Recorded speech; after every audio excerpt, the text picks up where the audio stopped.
حدیث میں آتا ہے کہ شیطان اپنے نطفے کے ساتھ برابر صحبت میں شریک رہتا ہے. جس طرح ایک بیٹا باپ کے مشابہ ہوتا ہے، خدا کی قسم شیطان کی شرکت سے اولاد شیطان کے مشابہ ہوتی ہے.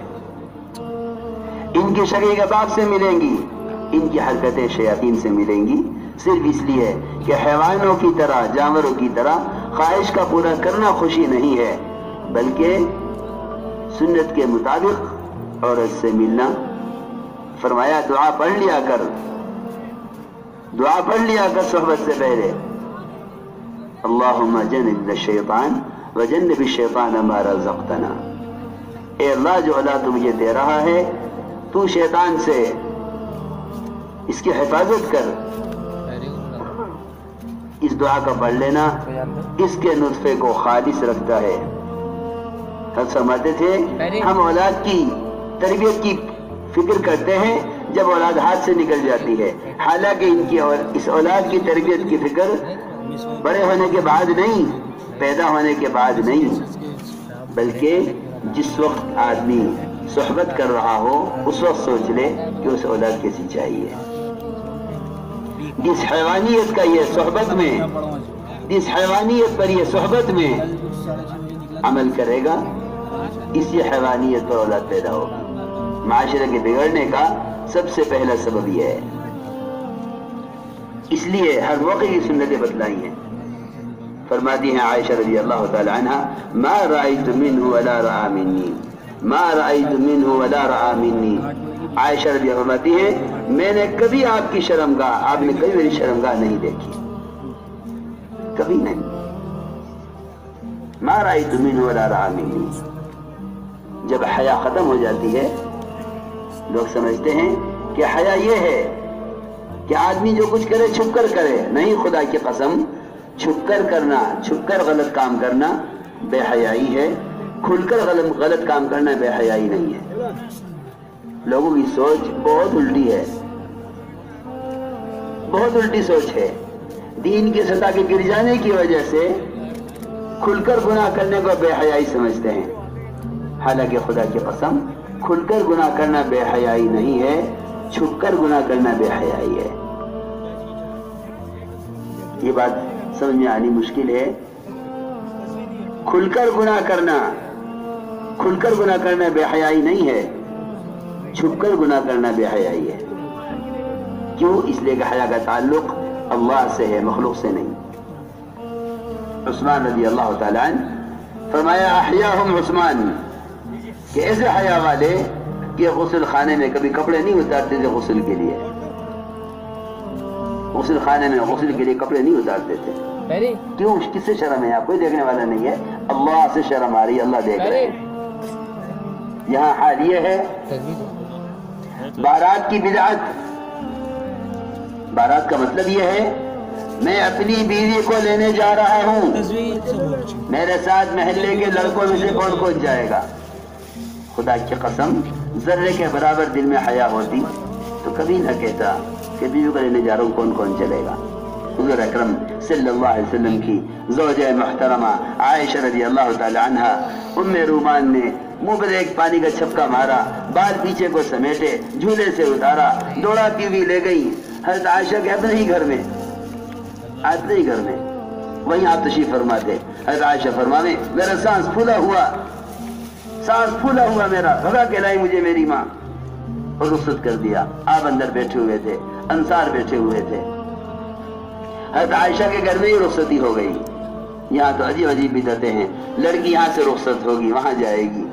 اور حضرت عائشہ رضی اللہ تعالیٰ کی رخصتی انہی کے گھر میں ہو گئی. آپ نے حضرت عائشہ سے ملاقات انہی کے گھر میں کر دی. آپ تشریف لے آئے حضرت عائشہ کے گھر میں، وہی رخصتی ہو گئی. ان بدعتوں نے شادیوں کو مصیبت بنا دیا ہے، مصیبت. یہاں سے بدعتیں شروع ہوتی ہیں، یہاں سے بدعتیں شروع ہوتی ہیں. جہاں جس عمل کی سنت نہیں ہوگی یا وہ عمل بدعت بنے گا یا یہودیت نصرانیت بنے گا. اس لیے میرے عزیز دوستو ان سارے زوائد کو، فضول چیزوں کو چھوڑو، تحقیق کرو کہ سنت طریقہ کیا ہے شادی کا. خاندان ناراض ہوگا. حدیث میں آتا ہے جو اللہ تعالیٰ کو راضی کر کے ساری مخلوق کو ناراض کر لیتا ہے، اللہ اس سے راضی ہو جاتے ہیں، مخلوق کو بھی راضی کر دیتے ہیں۔ اور جو اللہ کو ناراض کر کے ساری مخلوق کو راضی کر لیتا ہے، اللہ تعالیٰ خود ناراض ہو جاتے ہیں، ساری مخلوق کو ناراض کر دیتے ہیں، کیونکہ قلوب اس کے ہاتھ میں ہیں، قلوب ہمارے تمہارے ہاتھ میں نہیں ہے۔ تو میں نے ایک بات عرض کی ہے، وہ سوچنے کی ہے، کھل کر گناہ کرنا بے حیائی نہیں ہے، چھپ کر گناہ کرنا بے حیائی ہے۔ حضرت سلمان فارسی رضی اللہ عنہ کا شادی ہوئی، صبح کو دو صحابہ ملے، ہاں بھائی فرماؤ رات کیسی گزری؟ ادھر منہ کر لیا، ادھر دوستوں نے کہا ارے بتاؤ تو سلمان رات کیسی گزری؟ ادھر منہ کر لیا۔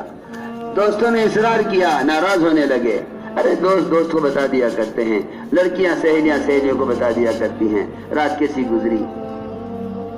حضرت سلمان فارسی رضی اللہ تعالیٰ عنہ جب مجبور ہو گئے تو غصہ آ گیا، فرمایا ایک حدیث سنو۔ یہ فرمایا حضور اکرم صلی اللہ علیہ وسلم نے کہ جو میاں بیوی آپس میں حلال طریقے سے، صحیح نکاح کے ذریعے حلال طریقے سے آپس میں ملے اور صبح اٹھ کر دوستوں کو بتائیں کہ ہمیں رات کیسے گزاری ہے، حدیث میں فرمایا یہ دونوں کے دونوں اس گدھے اور گدھی کی طرح ہیں جو راستے میں جفتی کرے اور ساری دنیا ان کو دیکھے۔ اس سے اندازہ کر لو کہ بے حیائی کھل کر گناہ کرنا نہیں، چھپ کر گناہ کرنا ہے۔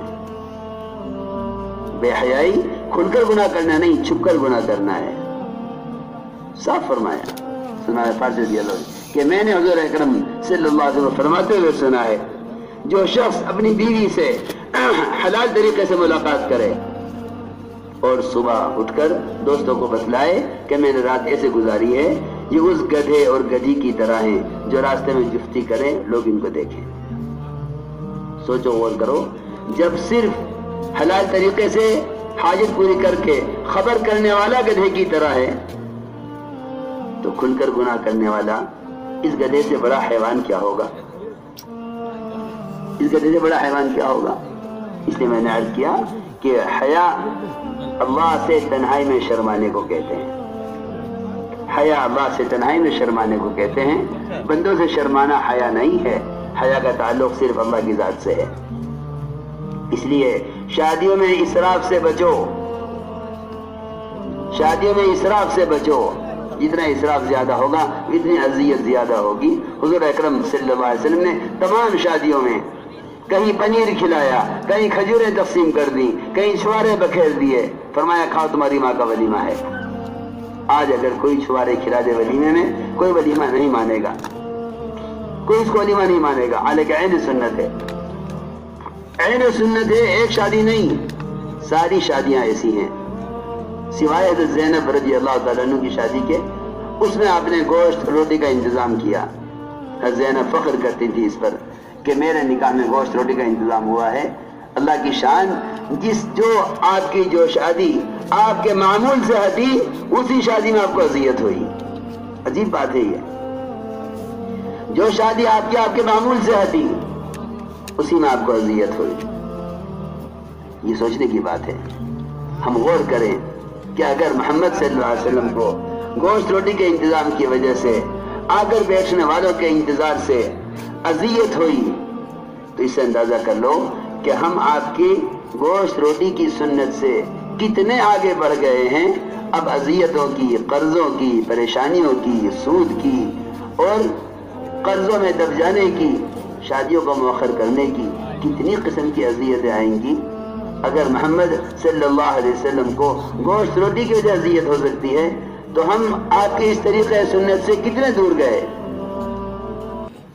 ولیمہ کرو، ضرور کرو، ولیمہ کرو، شوق سے کرو، لیکن ایک سنت یہ ہے ولیمے کی کہ ایک کھانا ہو، ایک کھانا ہو، اچھی بات ہے، ایک کھانا ہو، صرف ایک کھانا ہونا چاہیے، ولیمے میں ایک کھانا ہونا چاہیے۔ حضرت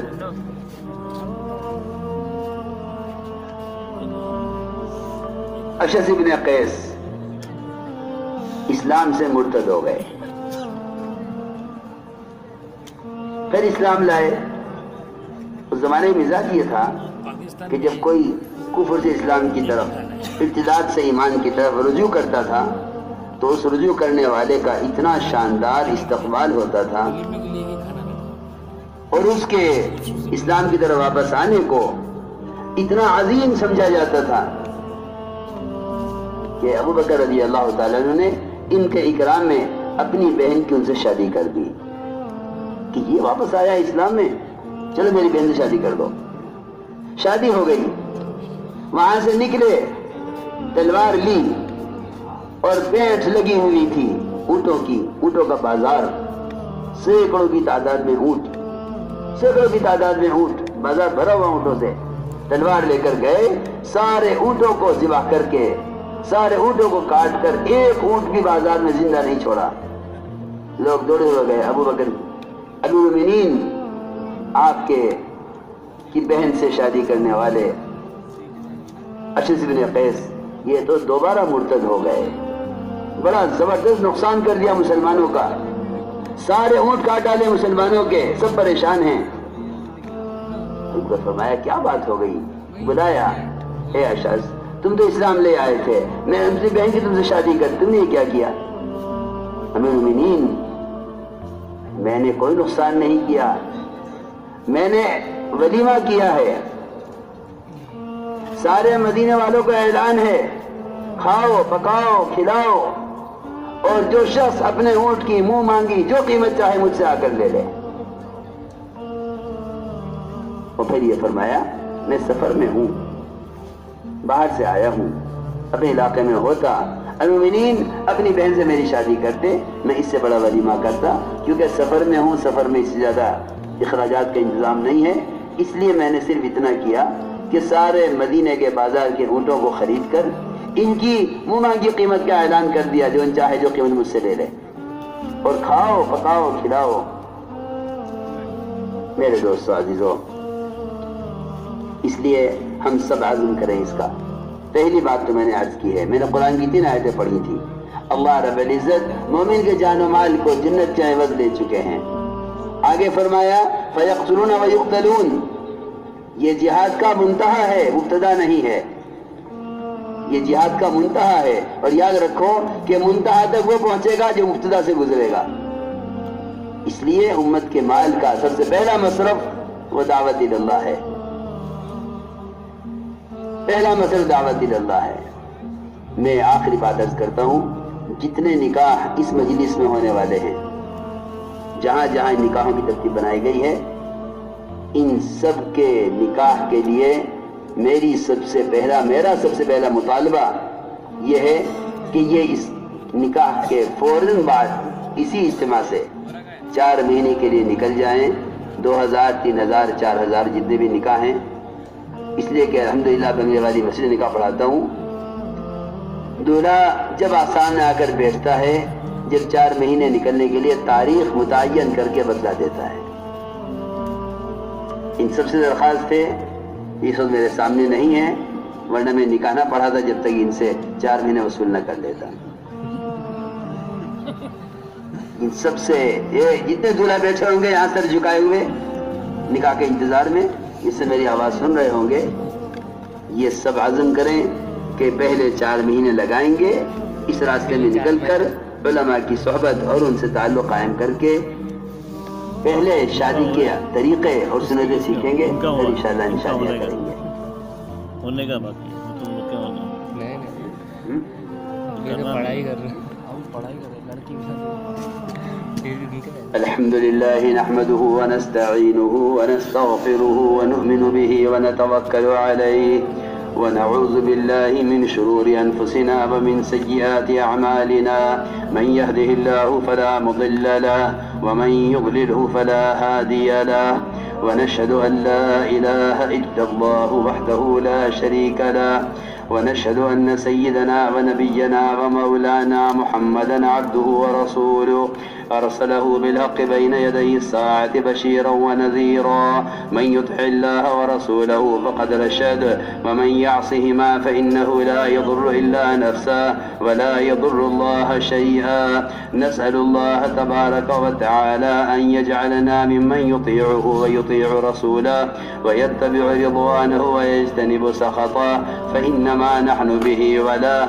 قال الله تبارك وتعالى يا أيها الناس إنا خلقناكم من ذكر وأنثى وجعلناكم شعوبا وقبائل لتعارفوا إن أكرمكم عند الله أتقاكم إن الله عليم خبير.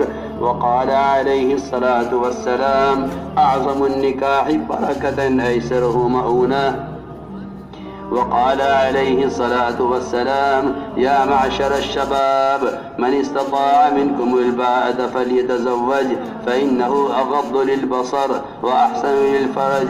وقال عليه الصلاة والسلام النكاح من سنتي وقال فمن رغب عن سنتي فليس مني أو كما قال عليه الصلاة والسلام.